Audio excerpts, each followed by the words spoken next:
Hi, everybody. I'm Sierra Cantor. I'm the ecologist with the Gold Ridge Resource Conservation District, and we are thrilled to have you guys joining us tonight. Um, we had planned to do a single meeting covering all of the topics that were listed in this flyer, but there was so much good news and work going on in the Atascadero Green Valley Watershed that we split it into a community meeting series. So we are tonight here going to be focusing on the Atascadero portion of the Atascadero Green Valley Watershed, and we will have two subsequent meetings in January that will focus on the coho salmon and wildlife habitat restoration and on hydrology, respectively. So you will see some of this cast of characters again in those meetings. But this is, like all of our work, a collaboration with our organizational partners and our funders and all of the residents in the watershed, including the landowners that make all of our work possible. So I'm going to give you just a little quick overview here. One more thing I wanted to mention is that we're going to have several speakers tonight, and if you have questions, please put them into the chat. We're going to be requesting that folks hold questions until the end of each presentation. And we will, both of our speakers, our main speakers, Rachel Miller from WRA and Matt O'Connor from O'Connor Environmental, will be staying after the 7 o'clock meeting time to answer additional questions. So if you don't get yours answered right away, please stay and we'll have some extra time at the end. So we are your local resource conservation district. We are the pink area here, surrounded by Sonoma RCD in the blue and Marin RCD to the south in green. And we facilitate workshops and projects to address water quality, climate change, biodiversity, ecosystem health, water quantity, and quality on public and private lands. And we provide technical assistance, outreach, and education, as well as implement projects throughout our watershed. And we are a non-regulatory, confidential, free assistant for our landowners and residents within the watershed. So this is that same district boundary that you just saw in pink, and this is the area that we're bounded in by the Laguna de Santa Rosa to the east, the Russian River to the north, the Estero Americano to the south, and the ocean on the west. And we're going to be focusing tonight on this green area, which is the Atascadero Green Valley Watershed. So here is that same watershed. And this is the Green Valley, Upper Green Valley and Purrington Creek drain from the south to the north this way. And we're going to be focusing on this darker green area, which is the Atascadero Creek area. So Green Valley Creek is home to a huge wide variety of flora and fauna, including us. And one of the reasons that it is really a focus is because it has vitally important for coho salmon, which are an endangered species occurring within the Russian River and that both breed and rear in the tributaries to the Russian River. So one of the areas, this is the last stream within the watershed that had 3 consecutive year classes of coho. Coho use a 3-year life cycle, and this was the last spot, and it was used to seed some of the recovery efforts through the broodstock program, where they've been reintroducing coho salmon into the Russian River watershed and its tributaries. So Atascadero Creek is basically, so it is this 60% of the Green Valley watershed. It's outlined here and is in the green color. It has 20 square miles of watershed and 15 miles of blue line stream. And the main tributaries include Honeve Creek, which runs this way and meets Upper Atascadero in Regal Ranch Park, if you guys are familiar with that area, and Sexton Creek, which runs here into Honeve Creek, as well as Redwood Creek, which also goes into Honeve Creek. And then this lower section, which becomes the Atascadero Marsh. So this lower marsh area is transitioning from a creek with associated seasonal wetlands to a perennial wetland, and we'll be talking about that quite a bit tonight. And they're steelhead trout and or rainbow trout. We know that they're reproducing trout within the watershed. We don't know whether or not they all go out to the ocean, but we know that they do make their home up in the Sonive Creek subwatershed area, as well as California freshwater shrimp, which are also an endangered species. And there was no record of coho until we started doing releases of coho into Redwood Creek, and those occurred from 2017 until 2021. This is a super messy slide, but I just wanted to give you a little quick virtual tour of the Atascadero subwatershed, which is up in this Redwood Creek, Honeve, Sexton area. It's dominated by redwood. The riparian area, the area next to the creek, is dominated by redwoods. And then as you move down, and the upper part of the Atascadero Creek also has some conifer forest as well as a lot of bay and Oregon ash. And as you move down the watershed into the area around Regal Park, which you probably are pretty familiar with in that area, we're into open wetlands, and a lot of the creek is very flat and low gradient. And then as you come down into this lower section down in Grayton area, it transitions into this freshwater marsh. We have two watershed management plans, one for Green Valley Creek and one newer one for the Atascadero Creek subwatershed. Those are both available on our website. And if you need any direction to that, please let me know. I'd be happy to direct them to you. And there's prioritized restoration goals within each of those. And I am going to turn this over to Bob Burke from the Atascadero Green Valley Watershed Council to give you a little introduction to your watershed council. Thank you, Sierra. The Atascadero Green Valley Watershed Council has been around for approximately 25 years, founded in 2001. I became acquainted with it only in 2003, so I'm not certain of the exact foundation date, but it's been around for a while. We had a period of dormancy in the middle part of that 20-year period, but we are going like gangbusters currently. We have incorporated, we are a California nonprofit corporation, tax exempt under Section 501c3. We are governed by a board of directors, which currently has 7 directors.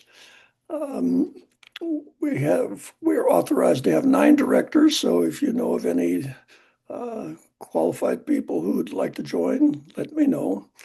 The mission of the Watershed Council is to inspire collective action to protect and foster a flourishing watershed. And we try to do that through advocacy, education, and community engagement. The board meets monthly, and every quarter we have a meeting open to all members and all supporters. The next one is on January 17. The presentation will be on native songbirds. So I'm going to stop here or go to our website if you're interested. If you remember Atascadero Green Valley Watershed Council, our website is agvwc.org. But if you have a project that has a budget of 6 or 7 figures, call the RCD. They're the people with the expertise. If you're an ordinary Jane or an ordinary Joe like me and you want to get involved, contact the Watershed Council, call me, or go to agvwc.org. Enough from me. Thank you, Bob. Noelle, are you logged on? Okay, I'm going to turn it over. We will have Noelle Johnson, who's going to introduce opportunities for rain catchment. We will have her go out of order. But I am going to stop sharing and pass the baton over to Matt O'Connor.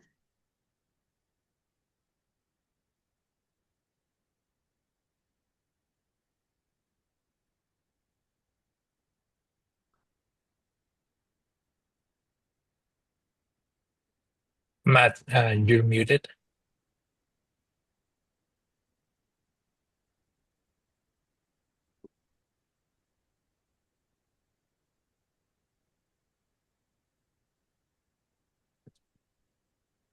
You're still muted.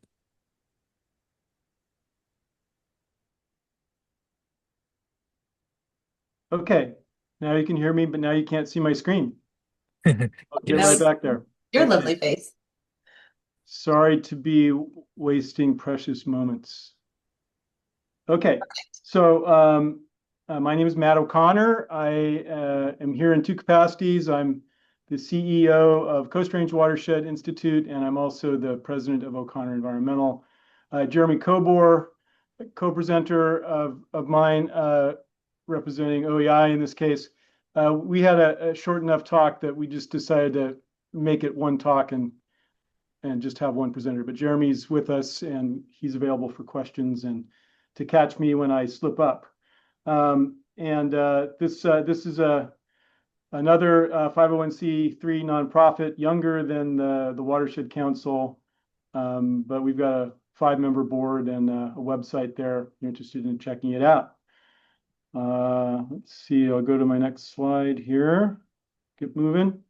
So just overview of what I'm going to try and cover here in my minutes, give you a little background on why we're doing anything out here, go into some characterization of the hydrology and geomorphology of the Atascadero watershed, then go into some details of the grant project that we're working under right now, and then talk about some of the specific things we've learned about the Atascadero in the work we've done so far.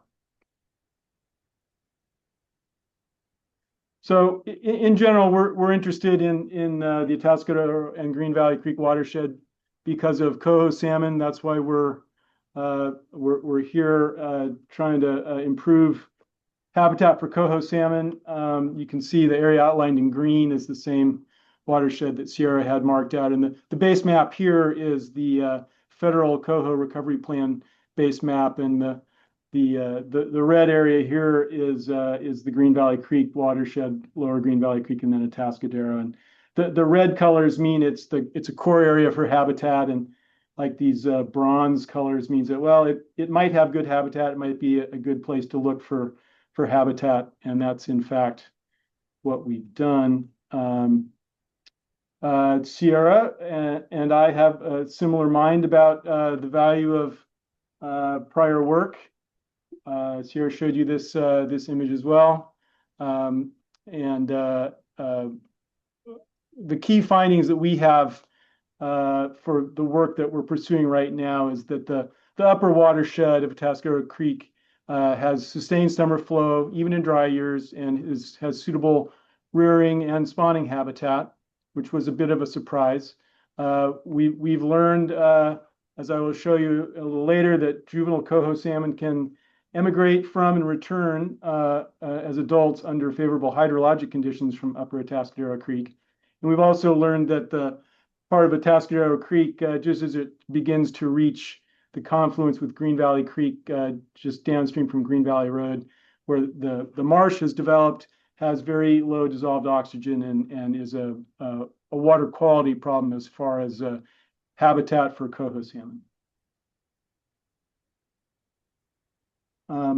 Sierra introduced this pretty well. I just want to emphasize this area here. This is a LiDAR hillshade of the Atascadero watershed. And this upper area with the purple lines representing stream channels, including Walker Creek over here, have good summer flow. And that's because of the Wilson Grove sandstone that's there, that's cut down to some underlying rock that is harder and doesn't transmit water very well. So you basically have sort of these uplands are sort of the water towers for these creeks, and these creeks flow all summer because the water's draining out of the sandstone and feeding the creek. And these Honeve Creek and Atascadero Creek down to about Occidental Road have pretty decent habitat conditions for juveniles and adults moving through. But you get down to this green line. Here's Green Valley Road, and here's where Upper Green Valley Creek comes in, and the Grayton Community Services District sewage treatment plants over here are Sullivan Creek. This area gets really marshy and has, beautiful wetlands, but is a little bit tough for coho salmon. Giving you a little bit of the history of that marsh area and how it's developed. This is the earliest air photo we could find, November 42. By the way, can you see my laser pointer? Okay, great. This is Sullivan Creek, the Grayton Community Services District sewage treatment plants here, Green Valley Road, the path of Atascadero Creek pretty unchanged, Green Valley Creek coming in here. And you can see it's just, kind of open, and there's some farm fields here. Fast forward 40 years and, there's more tree vegetation. It seems like maybe there's not quite as much ag land, or maybe there's about as much. The sewage treatment plant is here now. Then come 1987, 7 years later, things start looking really different over here with a bunch of inundation. There's this berm here that's been built, and you can start to sense that the tree growth and vegetation around the channel is getting a little denser. And then now 2016, this nice color photograph, you can get a sense of the variation in screen tones or vegetation tones. But these areas that are kind of brown are actually areas of perennial inundation, or at least close to perennial inundation.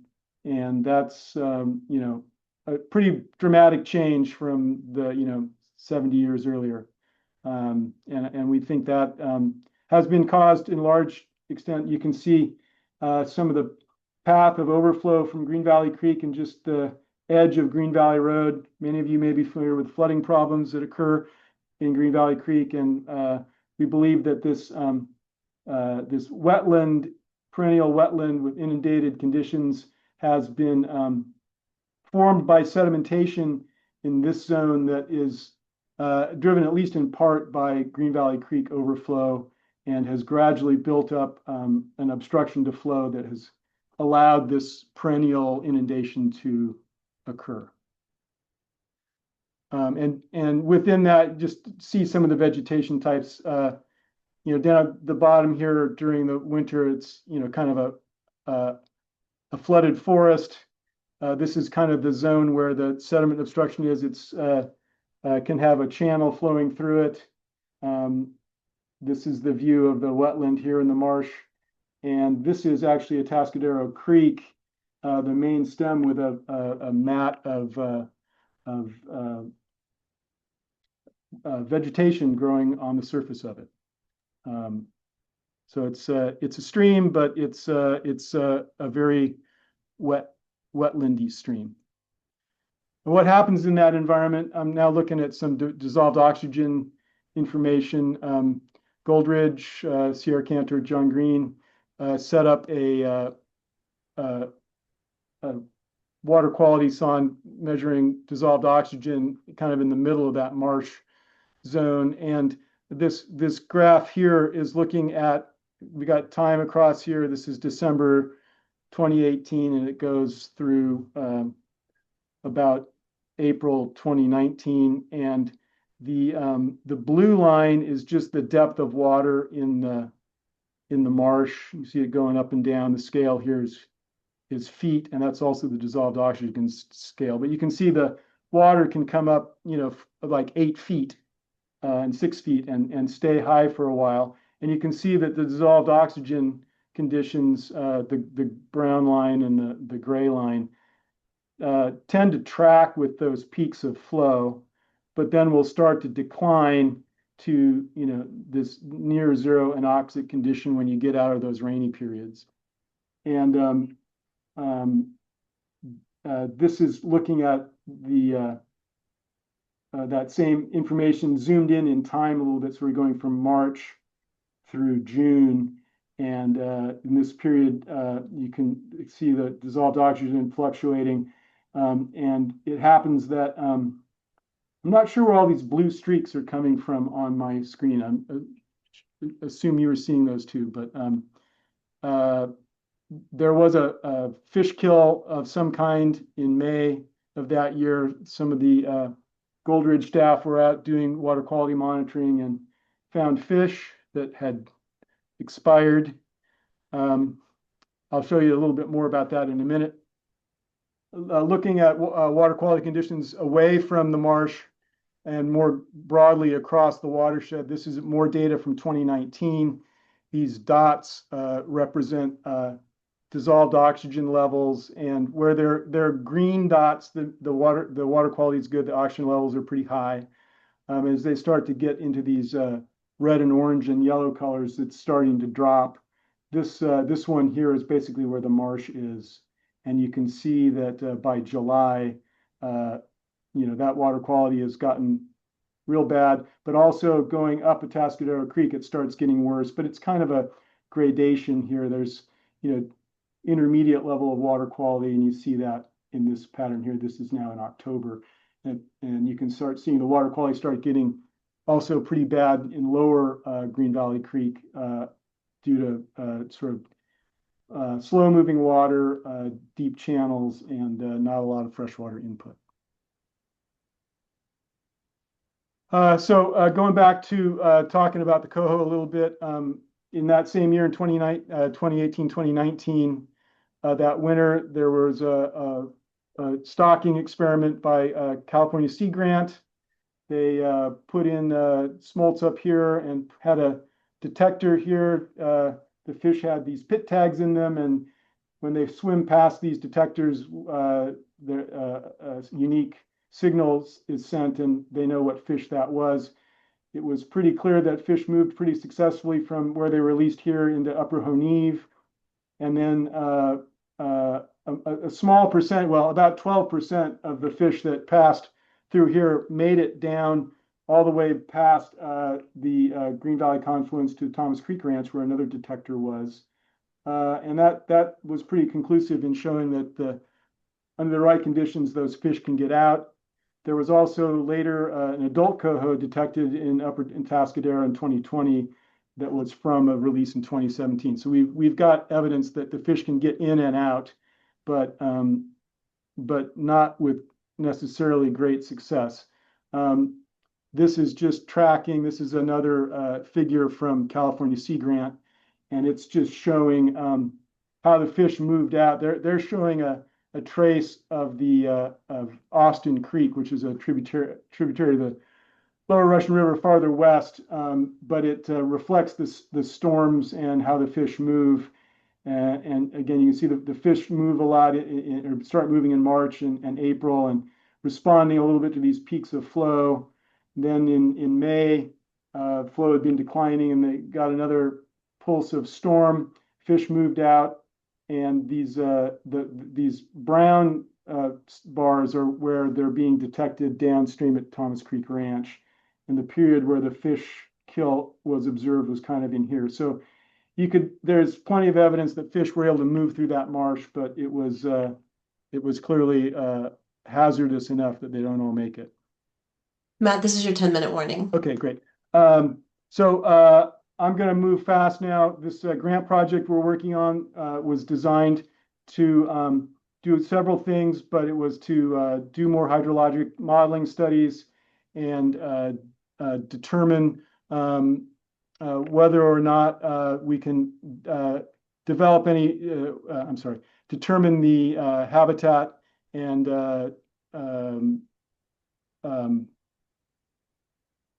okay.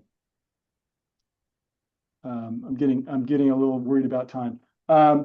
So the project was intended to do two things: place a series of existing projects in hydrologic modeling context, and also to design some new habitat improvement and water quality improvement. There's a whole host of these projects that are existing, that are part of our model and have been incorporated in our modeling, and we were planning to do additional restoration and habitat enhancement sites in this area near Occidental Road. Key of this area is the marsh and something called Lake Grayton, which is that bermed area near Green Valley Creek down there that are the most important projects we think in terms of creating better water quality conditions in that part of the watershed that we think is critical to fish passage, both upstream and downstream. The current status of that project, we've done the hydrologic and hydraulic modeling and habitat assessment. That's largely complete. We've done a lot of work designing some options for stream flow and habitat and water quality enhancement in the Atascadero Creek up near an Occidental Road. And we've found that permitting for the projects that are designed to improve that water quality that affect the perennial marsh, we've kind of delayed doing further work until we can better understand the effects on wetlands. And Rachel Miller from WRA is going to talk to us about that study, which we've funded by repurposing some grant funds that were allocated for permitting of projects. We think that habitat enhancement work that we have planned under this grant upstream of Green Valley Road in the marsh probably isn't justifiable unless the water quality conditions in the marsh focused during the coho outmigration season can be improved. So, we're thinking that work upstream is on coho habitats probably going to be limited depending on what kind of permitting and project we might be able to do affecting the wetlands in the marsh. I'll go through these quickly. These are figures from modeling work in the watershed we've done. And again, this is showing the blue and the green are showing stream flow generation in the summer. And you see again this area in the Honeve Creek and down to Occidental Road generating stream flow and not so much in other places. And Walker Creek is another place we see stream flow being generated in the summer. This is a map of juvenile coho habitat generated from our hydraulic model. The Habitat Suitability Index, this HSI abbreviation, is a combination of the depth and velocity of flow, juvenile coho-like flow that kind of pooly water that's very slow moving. And you can see this is for like a winter base flow. We'd call it hydrologically a 10% exceedance flow, but kind of midwinter flow. And you see these dark colors, a value of 0.8 to 1 is really good habitat. You get in these warm colors, not so much. But you can see, there's a lot of pretty good habitat for juvenile coho. And then when you get into kind of a 2-year flood, which is enough to flow across Green Valley Road and cause significant flooding, you can see that, it's not quite as good because the velocities have picked up, but there's still a lot of suitable habitat for coho under those conditions. I'm going to skip by this one because it takes too long to explain. Maybe I can come back to that if questions come up. You can see that this portion of Atascadero Creek has been modified. If you know how to read the LiDAR, these grooves in the channel. This is a channel that got dredged in the 50s. We could see that in aerial photographs, and you can see there are these various ponds, either active or abandoned, that have been created, and other signs of either abandoned channels or old drainage projects that affect conditions out there. And this is a map of our focus study area where we're looking to design some new projects. And you can see that here's that long channel that was dredged in the 50s for drainage, and you can see a range of channel patterns. I'm going to show you some cross sections cut across this topography A, B, and C. And those you can see in C and A, there are some really deep channels that reflect dredged conditions, and this cross section B is got more threads of channels and nothing really deep. And where you have those deep dredged channels, you tend to see summer, or if you're out of the winter, the flow conditions are kind of these deep pools that don't have much water moving in, and they have a lot of algae growing on them. That's sort of C and A. And then B is got it's wetland vegetation, but it's got a stream flowing through it, and Sierra and Goldridge had a dissolved oxygen sonde in this location too, and we saw that the water quality in that area was maintained pretty well, even well into the summer with the flowing water. So that suggests that these kind of conditions might be better water quality. We've done a fair amount of design work beyond this, but what we have been focusing on in terms of improving water quality, we've been trying to move some of the flows of fresh water coming out of Walker Creek back into into Atascadero Creek rather than having it go out into this area over here. There's a spring-fed tributary over here that we've investigated, but we've concluded that there's not really anything to do with this. It doesn't really work out for various reasons. So we're still looking at various options to try to concentrate flows in the springtime so we'd have a little higher flow and a little better oxygen conditions during that period. And 3 minutes. I'm done. Oh my goodness. Sorry, I had to accelerate there, and I know I was going through those pretty quick, but I think I got the main points out there for you. Wonderful. Are there any questions? If you can either raise your hand or you can put them into the chat. Bob? Myself. I do have a question, Matt. Has anybody ever attempted to add oxygen to an oxygen poor waterway? I know you might not recommend that I go out in my backyard. I don't have riparian property, but is it possible to add oxygen to a stream that is deficient in dissolved oxygen? Well, yeah, if you put a bubbler out there of some kind, that's what happens. I mean, there's a lot of examples of that happening in sort of a naturalized environment. I'm not aware of that being used. That thought has certainly come to mind. And it would have to be considered kind of a temporary measure, although I guess you could keep it going for a long time. But that isn't a crazy idea. How effective it could be is unclear.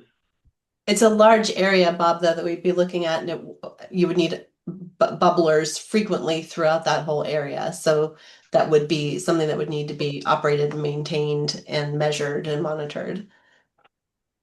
Thank you. Thank you both. Our thought is to try to basically make that wetland area in the marsh where we have the biggest problem to try and change that to more of a seasonal wetland, so that period of inundation that occurs that's just kind of perennial now would be just more seasonal, and that more of the area would be exposed to drying and just exposed to the air, so that oxygen demand would get sort of exposed by the atmosphere and taken care of that way. So that's kind of the direction we've tried to go to try to correct that problem, if you consider it a problem. Thank you.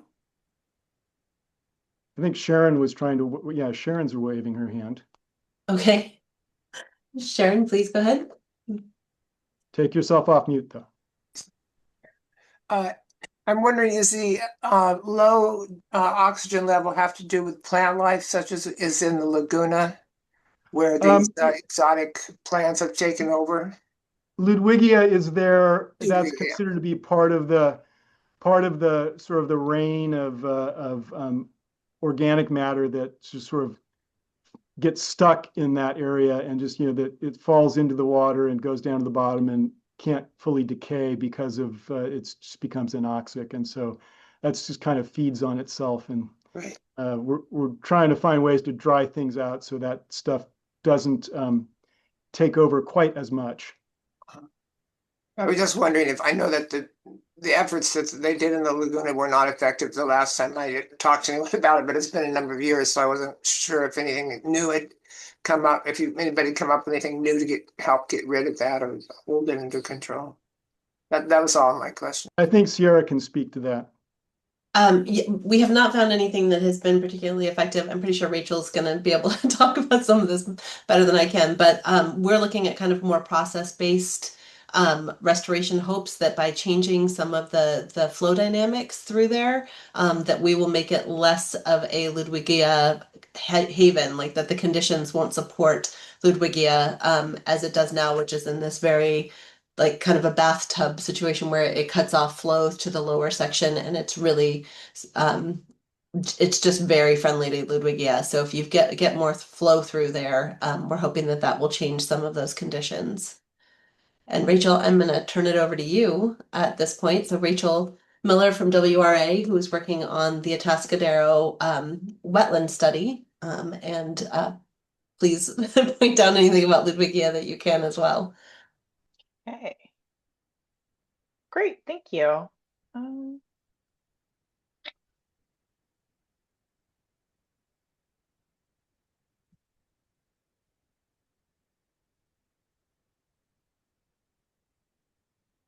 All right, are you guys seeing my screen with the slides?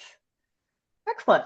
My name's Rachel Miller. I'm from WRA, and I'll be presenting our Atascadero wetlands assessment studies that we've been doing. So what I'm going to go through tonight, a little bit of background, the study location, so a very brief proposed restoration activities and the study purpose. I'm going to go over our study methodology. That's the methods we used in the study, including a method called the California Rapid Assessment Method. It's a standardized way to assess wetland functions. And the acronym there is CRAM or CRAM. So if you hear me say CRAM, that's what I'm talking about, the California Rapid Assessment Method. We did some surveys and a regional comparison. We also did wildlife point count surveys, so went out to specific points and counted the wildlife that we observed. We did some baseline vegetation mapping, and that is looking at the vegetation types that occur on site and mapping them out. And also some desktop hydrologic functional analysis. We call it a desktop analysis because we used some data provided by O'Connor Environmental and Stillwater Sciences. And obviously, I'm going to go over some of our preliminary study results and have time for some questions. So we are looking at two areas. The main study area is here in red, and that's up here. It's a 53-acre site, and it includes Atascadero Creek and the associated marsh habitats. That's the marsh that Matt was just talking about near the Lake Grayton area. It's about a half a mile upstream, which is south of the Atascadero Creek and Green Valley Creek confluence. It includes a sediment accumulation area, which is also our proposed, the area that has been proposed for the restoration project. That Lake Grayton area that Matt was showing you, and an area just upstream of Lake Grayton between it and Green Valley Road. We also looked at a reference site here in yellow that is upstream about a mile and a quarter, and it is providing more typical and reference conditions. Up in that area of Atascadero Creek, there are the typical braided creek channels within a seasonally inundated floodplain. Some of the proposed restoration activities included excavation of accumulated sediment that Matt was mentioning within a 1,500-foot segment of Atascadero Creek. And the excavation would be up to 5 feet in depth with a 15-foot bottom width, and replanting of native riparian tree species. Those are trees associated with the creek. And previous studies, there's been lots of previous studies with Goldridge RCD, O'Connor Engineering, and Stillwater Sciences, and those focused on the benefits to salmonids. And our current study examines whether it is possible to improve salmonid passage and increase dissolved oxygen levels during the salmonid migration season, while also maintaining or improving wetland function.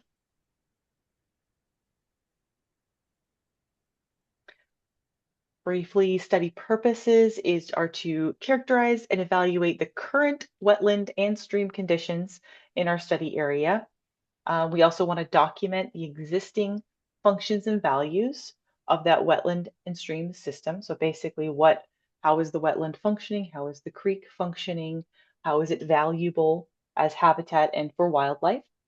And lastly, third, to evaluate the potential impacts and benefits of the proposed projects to those wetland functions and values. So just to reiterate, previous studies focused on the streams, and this one has more of a focus on the wetland. Rachel, can I just point out the Ludwigia there for folks who aren't? Yes. Okay, thank you. Yes.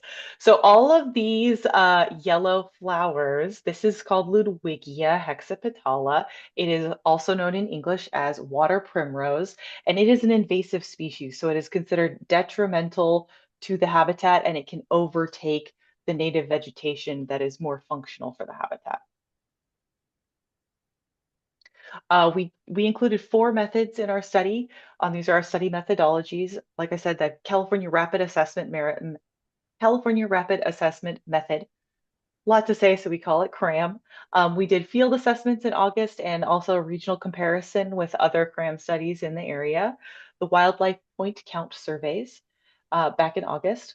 Also baseline vegetation mapping, that's mapping of vegetation types, and the desktop hydrologic functional analysis. So for CRAM, that assessment method has very specific methodologies, and one of them is how to define the area that you're studying. These are called the assessment areas, or AAs. We had 3 assessment areas in our main study area, and on our next slide, I'll show you the assessment areas in the reference area. So here's assessment area number 1 up in here in the sediment accumulation area. This is that Lake Grayton that was on Matt's slide. And so assessment area 2 focuses on that area. Assessment area 3, we're looking upstream. And here is Green Valley Road down here. You can also see the point count stations. There's 2 per area. And for our reference site, this is again upstream along Atascadero Creek. Now, our reference area had the more typical braided channels with a seasonally inundated floodplain. And so we've got, we looked at the riverine portion along the active channel that was active while we were doing our surveys. And for our depressional assessment, we looked at the seasonally inundated floodplain within this greater reference area. So some photos, because photos help us picture what's out there. Assessment area 1, that's the proposed sediment removal reach. That's these 2 photos up top. Assessment area 2 with Lake Grayton. Within the bermed area, you've got this big perennial marsh. And then within the creek channel right next to it, that's now pretty much perennially flooded, you've got all this. There's that Ludwigia, water primrose, the invasive species there. Assessment area 3, that's just upstream from Lake Grayton. Pretty similar conditions as these 2 top photos up here. There's all the water primrose in the perennially flooded out creek channel, and surrounded by some woody vegetation, a lot of standing snags as well in that area. And our reference site, just to really hammer it home, we have our creek channel here on the right and the seasonally inundated floodplain here on the left. Here's where it gets technical, so I'm just going to give you the highlights. So our California Rapid Assessment Method has specific attributes that it looks at and an overall score. It is a standardized, rapid, scientifically robust assessment of wetland conditions and functions. There's 4 wetland attributes and various submetrics. Our 4 attributes are buffer and landscape context, hydrology, physical structure, and biotic structure. And the overall score indicates the wetlands conditions for that wetland, the best achievable conditions for that wetland type in the state. And we use both the riverine module and the depressional module. You use slightly different assessments to look at riverine wetlands as you do for depressional and seasonal wetlands. And we wanted to get a good idea of both types of assessments. So for our, this is a comparison chart. It looks like we are doing a little bit of marking up. So if the those are going to stay there unless if you are the marker upper, you can also erase, and that would be great. Our current conditions are this pink.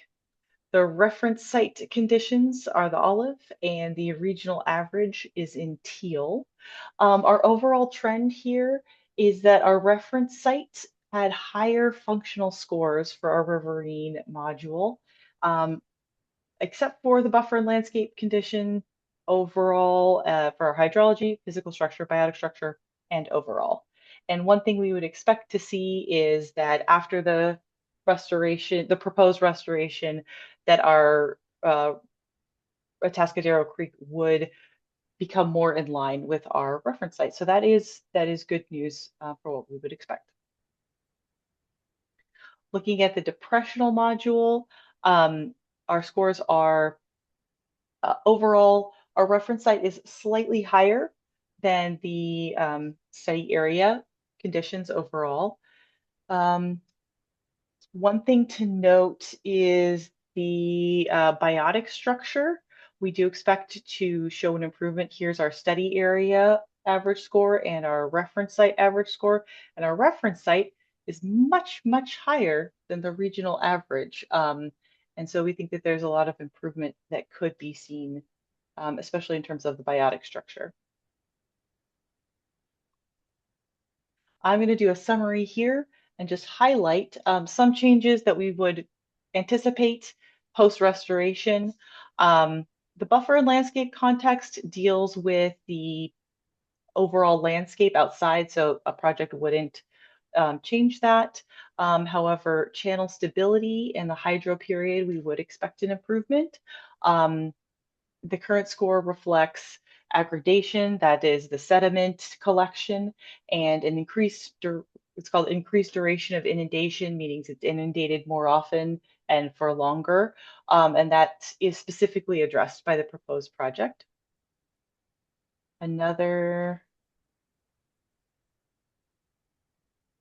attribute where we would expect to see improvement is called structural patch richness. And these are structural patches within the habitat that can be used by wildlife. So things like standing snags, large woody debris, a variegated shoreline. And we would expect to see some improvements there, especially within our 2 assessment areas that are currently dominated by perennial inundation marsh, because right now those are very monotypic and there's not as much variation, and we would expect that variation to increase post-project.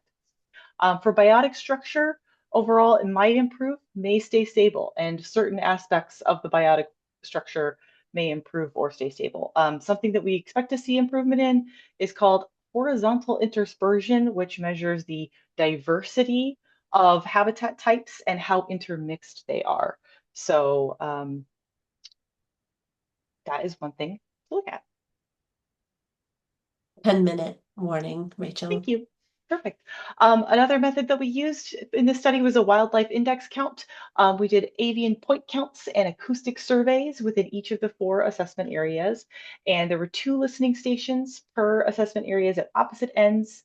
There were standardized time periods. So we began within 30 minutes of sunrise and ran until 10 a.m.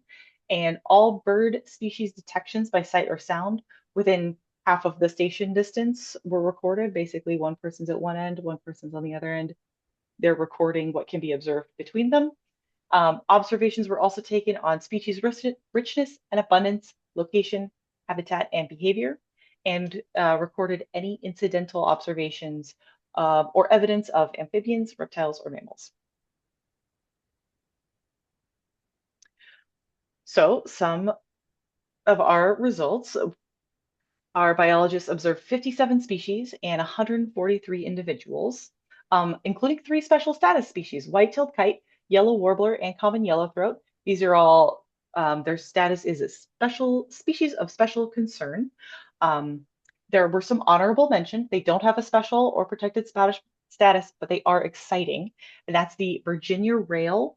Our biologists observed about 20 individuals, and they were present at all 4 sites. Some summer breeders, including warbling vireo, Swainson's thrush, western tanager, Wilson's warbler, black-headed grosbeak, and Cassin's vireo. And the most abundant species were red-winged blackbird, house finch, song sparrows, common yellowthroat, and Virginia rails. As well as there were incidental amphibian, reptile, and mammal observations, mule deer, red squirrel, Boda's pocket gopher, dusky-footed wood rat, Pacific chorus frog, and European honeybee. So really high utilization of the site. All right, let's look at some comparisons. Species richness is a measure of the number of species. Abundance is the total number of observations, basically the sum of all the species accounts. And this was slightly higher at the reference site. The reference site is this here in the olive. Assessment area 2 and 3, those are the two in the Lake Grayton area and just upstream of Lake Grayton. They had relatively lower species richness and a higher concentration of marsh-associated species. Those are our two areas that are most dominated by perennial marsh. Virginia rails, which is a marsh obligate species, they must have the marsh in order to exist in that area. They were detected at all 4 sites, including the reference site. And we thought this was important to note because, as we noted before, the reference site has the typical braided channels and seasonally inundated floodplain, and the marsh obligate species was still observed there. Okay. We also did vegetation mapping. We used vegetation mapping that had been previously done some years earlier by Stillwater Sciences. We went out to verify, and if anything had changed or developed in the intervening time, we made a note of that and updated it. So we saw that these are our vegetation types here. One thing to note that you probably noticed in the photos from earlier is that this blue is not open water, it is the Ludwigia patches. That is the water primrose. Anything that would otherwise normally be open water was almost all colonized by the water primrose.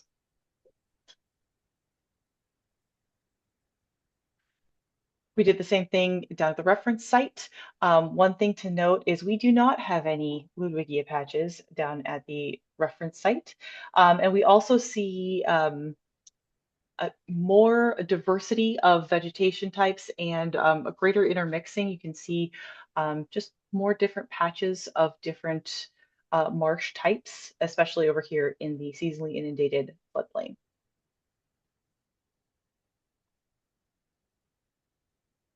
Okay, and then our 4th methodology was the desktop hydrologic functional analysis.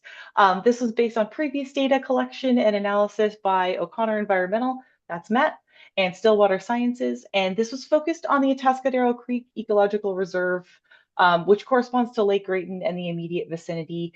So this is a photo from earlier showing you the Lake Grayton. It's a view of Lake Grayton. There is a berm over here, and this is our perennial marsh vegetation here. This was an evaluation of anticipated improvements at Lake Grayton and the vicinity, focusing on hydrologic connectivity, that is how connected hydrologically it is, dissolved oxygen concentrations, and water quality. 5 minutes, Rachel. Thank you. Okay, observed conditions regarding hydrologic connectivity. There is a perennial wetland, and it is due to sediment accumulation in Atascadero Creek and high clay content in the soil. Their model showed spikes in water surface elevation during storm events. That is going to be these spikes during storm events, and receding water surface elevation in summer months.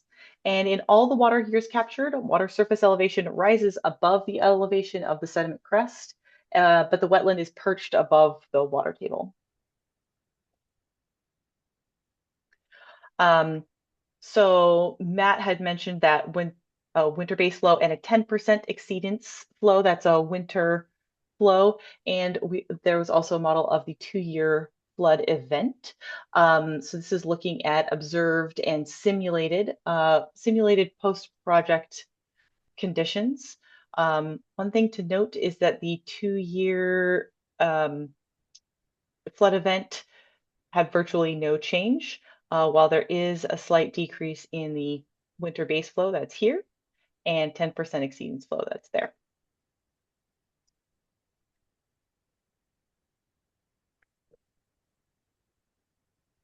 And just to show this in a map form, this is the winter base flow modeling. Existing is this outer flow right here. So there is a lot of inundation that is just has a base flow already there. Under proposed conditions, that is this line here. So a reduced area post-project. Similar graphic of existing versus proposed modeling. Existing conditions, again, is this outside line. Proposed a small reduction in the winter base flow. The 2-year inundation event, these are the same line. That is why there is only one outer line.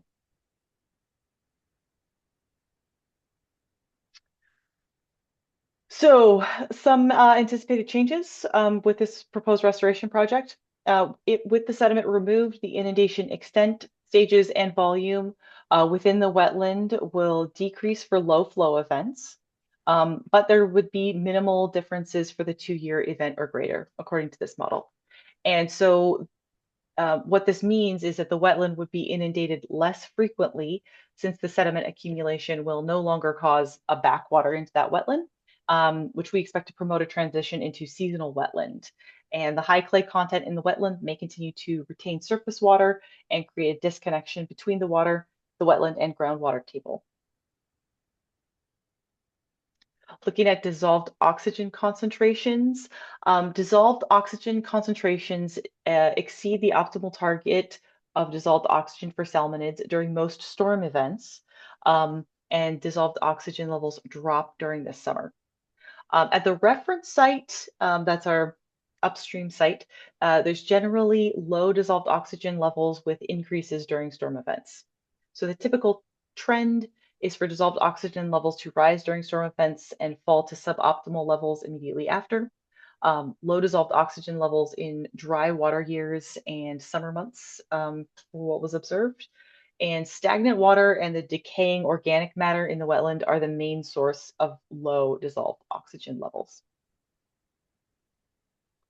Anticipated improvements with this proposed restoration is the storm events will continue to cause rises in dissolved oxygen concentrations in the wetland. A reduction in ponding water will promote aerobic decomposition of organic matter, leading to improved dissolved oxygen levels. That's something that Matt was mentioning before. And stagnant water may remain an issue, particularly within the Lake Grayton berm. There's high clay content in that soil, and that allows little to no percolation into the ground. Suboptimal dissolved oxygen levels may occur during summer months and during dry water years when there's little inflow from the creek to the wetlands. And I wanted to open it up for discussion and questions, and also say thank you to our project partners, Goldridge RCD, O'Connor Environmental, and Stillwater Sciences. Couldn't have done it without you. Thank you, Rachel. Yeah, I'm going to stop sharing so we can see if folks have questions. Again, please either raise your hand or put in the chat that you have a question. Great. Yes, Sharon?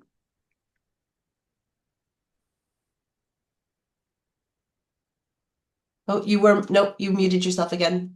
Try again. Now, can you hear me? Yes. Oh, that's weird because it says mute on my, anyway. I'm curious about this digging out. Basically what you're talking about when you talk about restoration is you're talking about this action of digging a channel that's deeper. Is that correct?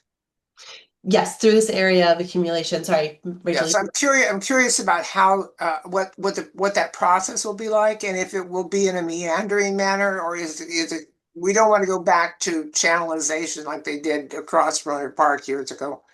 So I'm curious to hear about that part of the process.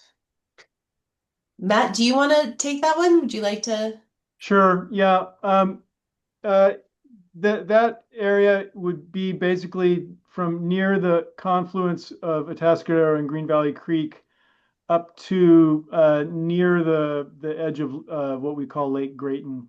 That's the area that would be affected. That's one thing I wasn't clear about either, was Yeah. where exactly is Lake Grayton? Is it north of Green Valley Road? Northwest Yes. of Yes. Green Valley Road? Yep. Yes. Is it by the septic, kind of by the, I know, but It's near the next to sewer ponds?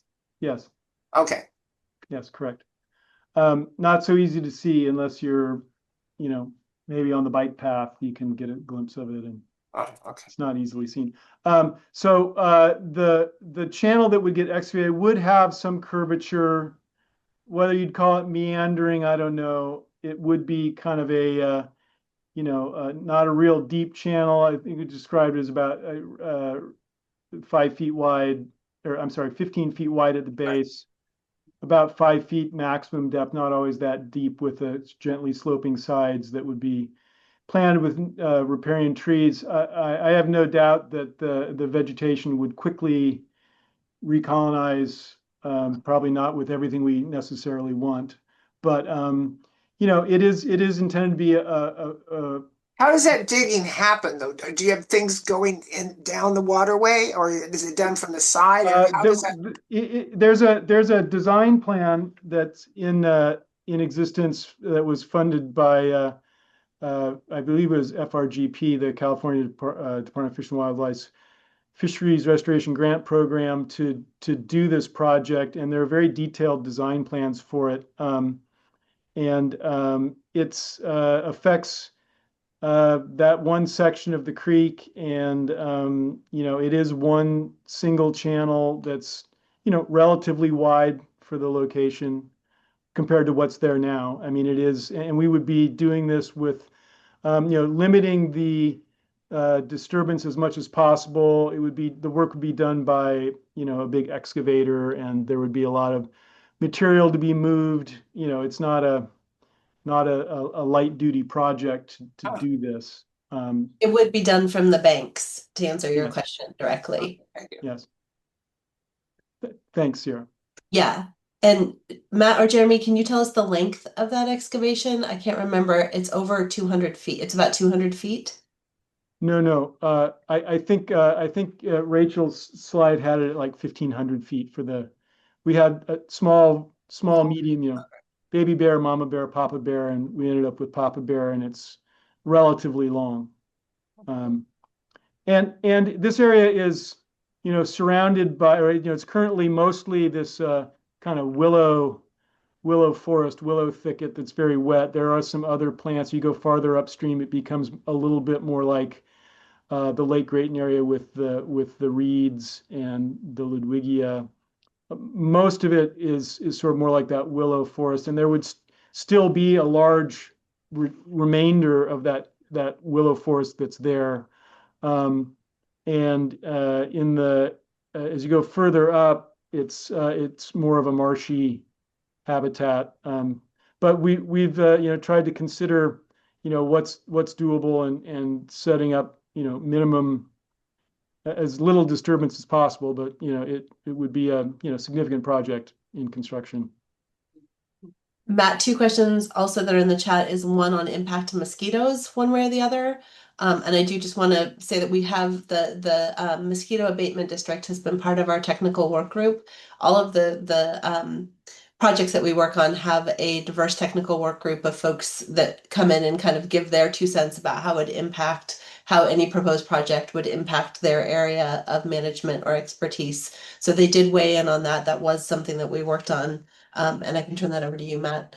Yeah, I would just recall that, I think we first sort of got our attention on this because the Great Community Services District was getting, sort of what they felt like were excessive fees from the Marin Sonoma vector control people with mosquito abatement in Lake Grayton. And that sort of led us all to sort of exploring more about what was going on there. I don't know what the current mosquito conditions are like. I know it was pretty bad several years ago. I'm not sure where it stands now. I think that more standing water is probably more encouraging to mosquitoes, though, than a sort of a seasonal wetland.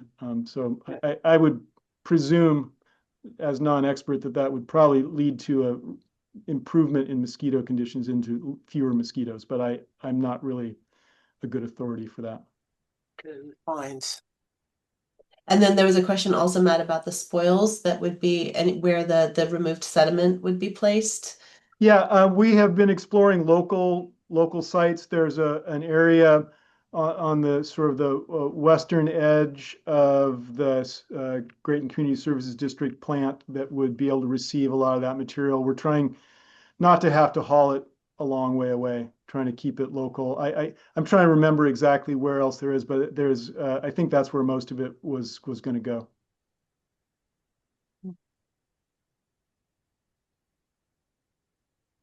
Are there any additional questions? I'm not seeing any hands, but I have one other question. yes, I had one other go ahead. I had one other question. Where is the reference site located that you kept referring to? It's about, I think, half a mile downstream from Occidental Road. So north of or downstream of Occidental Road between. Oh, it's Occidental part and of the whole, it's part of the whole waterway. It's Yes. Oh, okay. I thought you were talking Yeah. about some other waterway somewhere else. Okay. Oh, okay. Huh. Some of Rachel's slides did compare to the Laguna, so that it was looking at the scores from that rapid assessment method between Oh, okay. the Atascadero and the Laguna, but the reference site was located further upstream in an area that Matt had shown some of his condition photos as well, just not downstream of that in that perennial marsh area downstream of Green Valley Road. Yeah. Okay. And the selection of that reference site was just, trying to see an area where you don't have the same, impoundment of water going on and what things might look like by comparison if that marsh condition was moderated. And, obviously it wouldn't be, exactly that, but it gets the point across that you might change the wetland characteristics in some ways, but it'd still be a wetland. And in some ways it might be improved, whether it would favor all the species. I'm not a biologist. Rachel got into that. But we didn't, the prior work as had been described was, really more about coho salmon, really focused on that. There were, other biological studies. We didn't completely ignore these things, but the cram study, I think, was sort of the best approach to try to, anticipate changes and break down as well as one can sort of how wetlands are described and function. And WRA has produced what we needed, and we're very happy that we'll have that to go forward with. There's a question from Kathy about will the channeling keep Green Valley Road from flooding? And I will turn that over to Matt, but it is actually a result of Green Valley Road flooding, not a cause. But go ahead, Matt. Right. So yeah, the Green Valley Road flooding issue won't be, I don't think, positively or negatively affected by this, but we do believe that the Green Valley flooding issue has contributed substantially to the formation of the channel obstruction, which is kind of this long, low crest that impounds water upstream of it. And we'd be with the trying to take care of the Green Valley Road problem would probably be more helpful to maintaining better conditions where we have the marsh now. But that is a separate project that is also a big one that we've all been working on for quite a while and has its own life history that I think is going to be discussed in a later session. January 28th. So mark your calendar. And I just was reminded in the chat that poor Noelle, who was going to be speaking about the water catchment opportunity. I'm going to turn that over to her.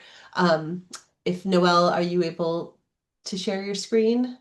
Yeah, can you hear me now? Yes. Yep. Okay, great. Sorry, I'm having a total tech fail today. I'm sure you're all familiar with that phenomenon, but let me see if I can share my screen. All right, there. Are you able to see it's our website? Yes.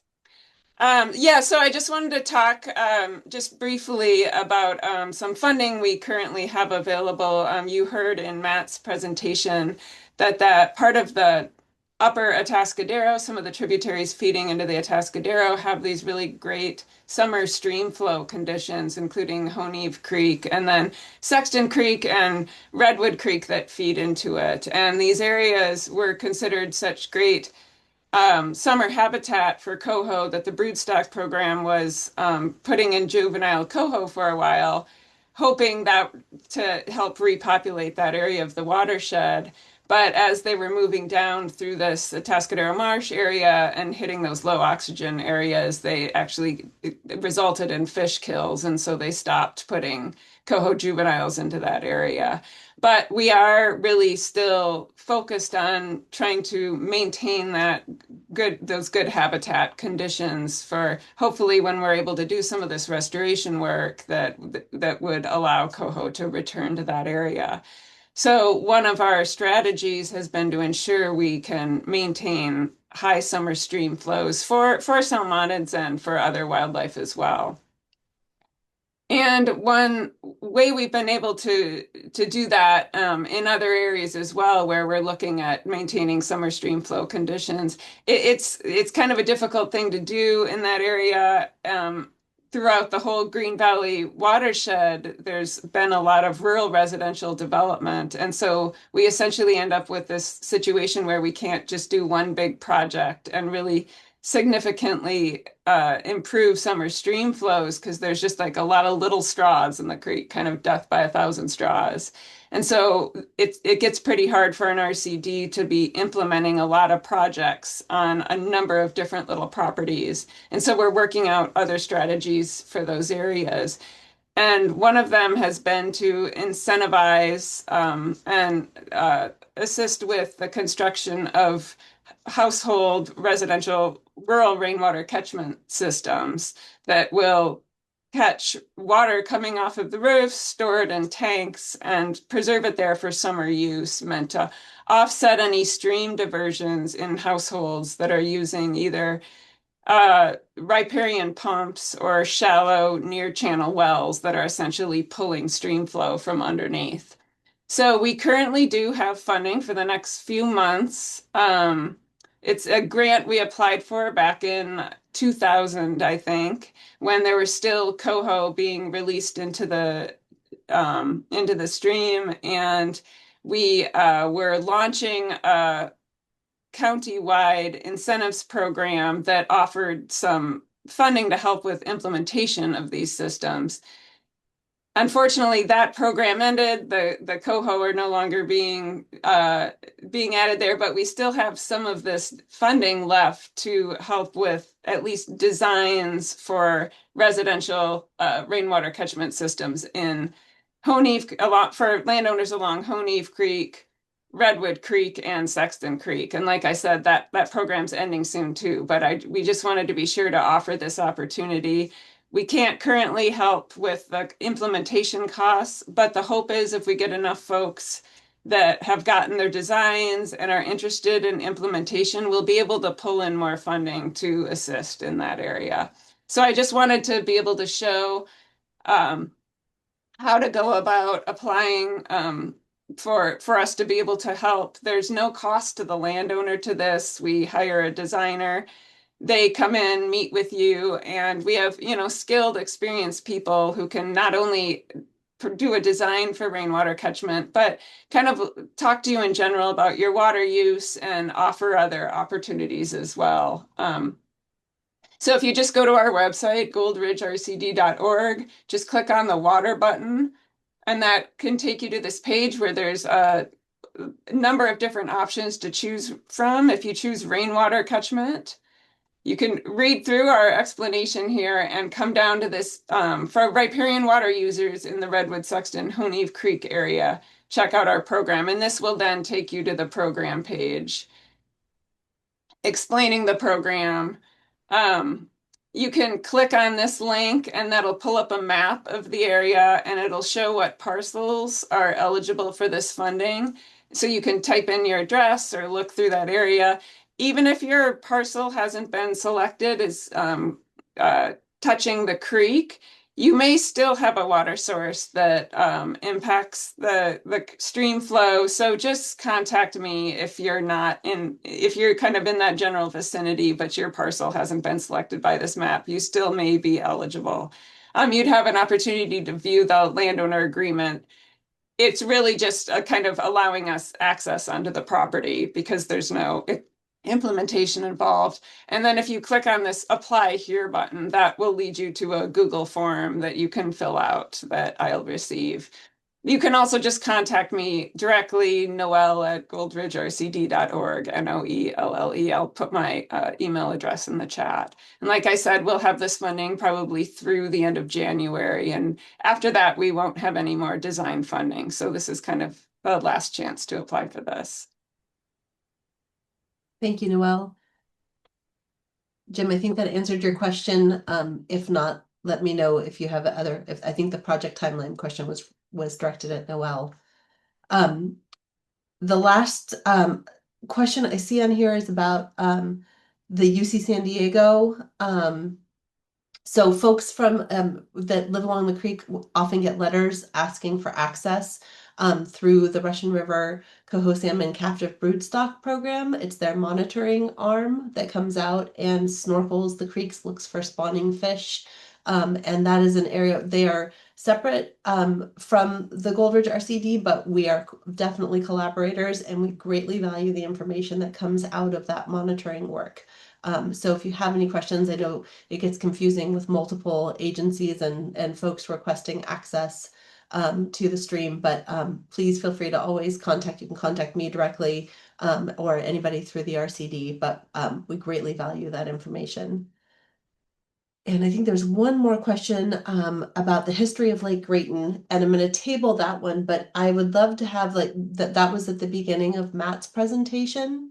That was showing that area. We don't know why Lake Grayton is there. So I will say that part, that we think that it was part of the formation or utilized as agricultural lands, that it was dredged out and bermed for an agricultural use, but we don't know a lot about the history of it.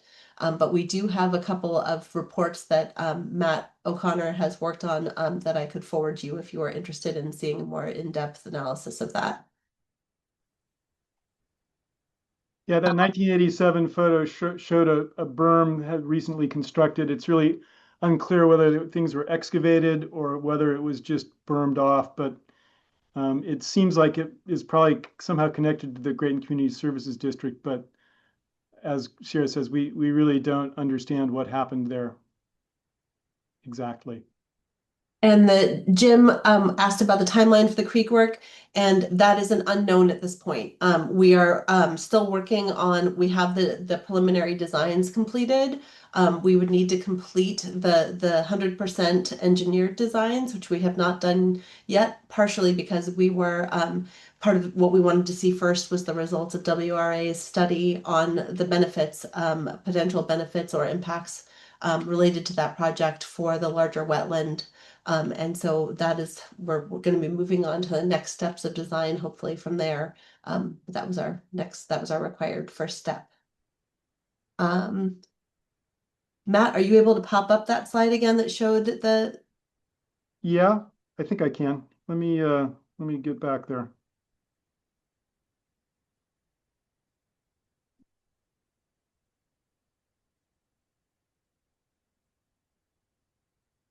Okay. And I'm putting my contact information in the chat as well as Noelle's is there, if anybody needs that.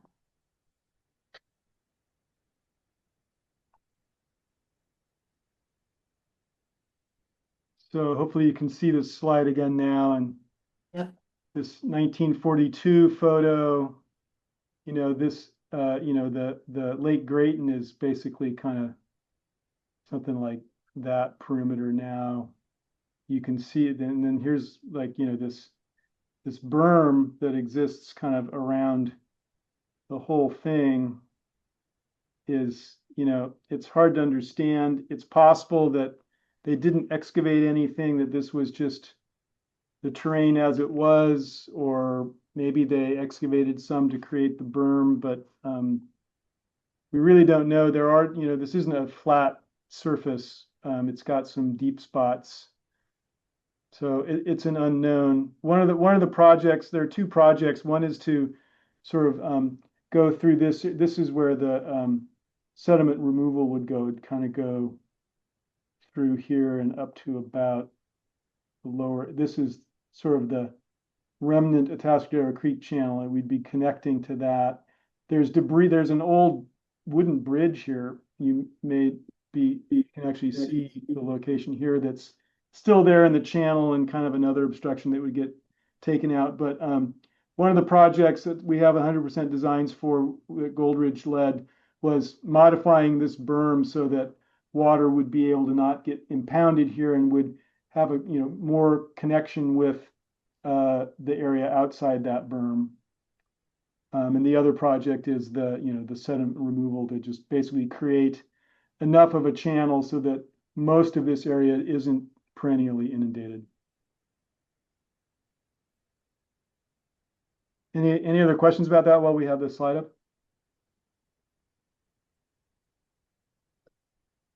All right. We are woefully over time. Thank you all for sticking with us for this. If there's any other questions, you're more than welcome. If you are thinking about it tomorrow morning in the shower and come up with a great question, you're more than welcome to check in and send it to me. I can connect to any of the speakers. And again, we will be posting this on our YouTube channel, and you'll be sent a link for that if it's something that you want to revisit. And we can also provide the presentations if that's something that you would like to have a copy of. Thank you, Matt. Thank you, Rachel and Bob and Noelle. I really appreciate everybody contributing to this. And again, we will be holding 2 more focused meetings in January that will touch on additional topics, including the Coho broodstock monitoring program that we were just discussing, as well as the Green Valley Road restoration planning process. Thanks everybody for sharing your dinner hour with us and spending some time. Hopefully it was worth it. Thank you very much.